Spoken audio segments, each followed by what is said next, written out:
Okay, we're going to start with players. I got Deontai Williams here, and we will. I'm going to put someone on the spot here. Evan Bland, Omaha World Herald. Question for Deontai. Morning, Deontai. Hey, just kind of a general question for you. You've been around, Coach Fisher for a few years now. What's his message been to your room in this strange season, and what's he been like to work with these last couple months?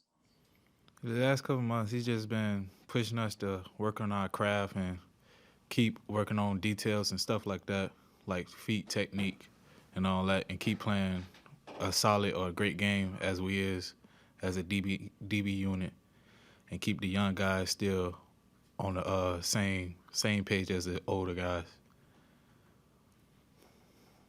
Next up, Parker Gabriel, Lincoln Journal-Star.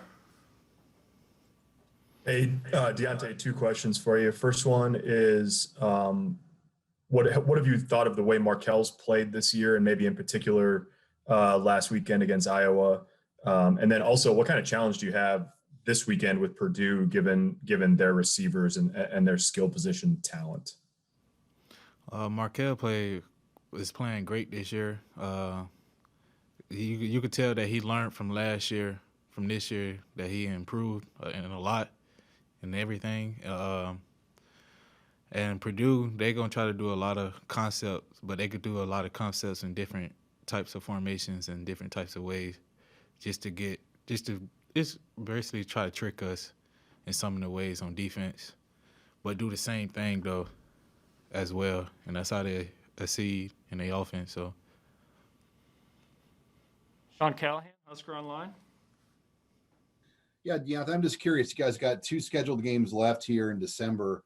In the big picture, I mean, when you talk about this season, what are you guys playing for here these final couple weeks? We're just playing for our pride.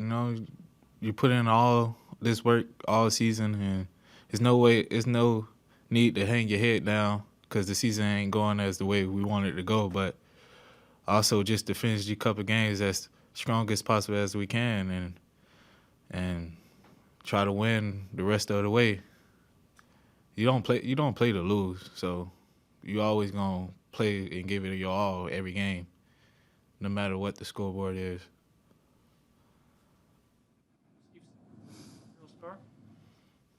Along those lines, Deontai, how were you guys intent on playing better than you did against Illinois? I mean, how much was the Illinois game a factor? And the defense played really pretty well against Iowa.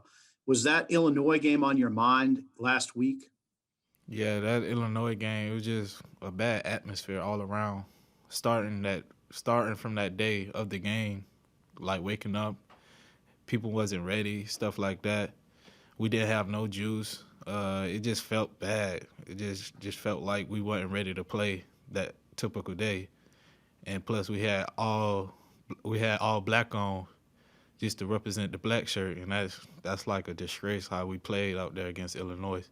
We can't do that no more. So we just tried to emphasize this week that just passed, just bring that energy, bring that juice back onto the defense, back onto the field. So did you have a better sense on Friday morning? I mean, what was it like comparatively? It started off in the week of practice. Everybody, like, just the juice alone, it was very intense in practice. Everybody was working hard, getting each other better, going at it with each other, making it competitive in practice. And on that Friday, we just felt good waking up because we knew that we had a great week of practice. And so that's why we played as a great unit. We played together as a whole on defense. So. Thank you, Deontai. Andrew Ward. Hey, Deontai, I was curious, what kind of boost did Colin Miller give you guys? He seemed very vocal on the sidelines last Friday.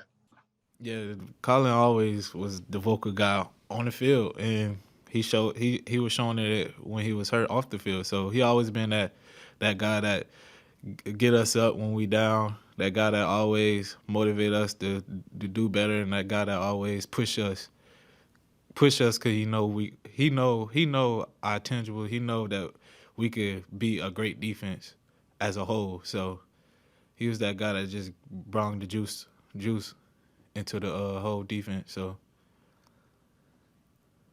Brian Christopherson, 24/7. Hey, Deontay, I know before the season you told us you felt like you had a lot to prove and put on film because you missed last year. How do you feel like individually it's gone for you in that pursuit? how it going for me this year? It is to me. As a player, I feel like I could do better. With my feet and putting stuff on the film and stuff like that. Tackling, I could have worked on a little more.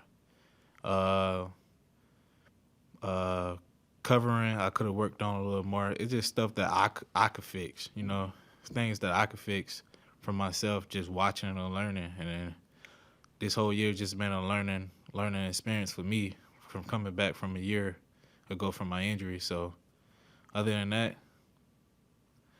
I wouldn't take nothing back from what I did, but I feel strong about my play, and I always believe in myself, regardless of the fact if it's bad or not. I know what I could fix.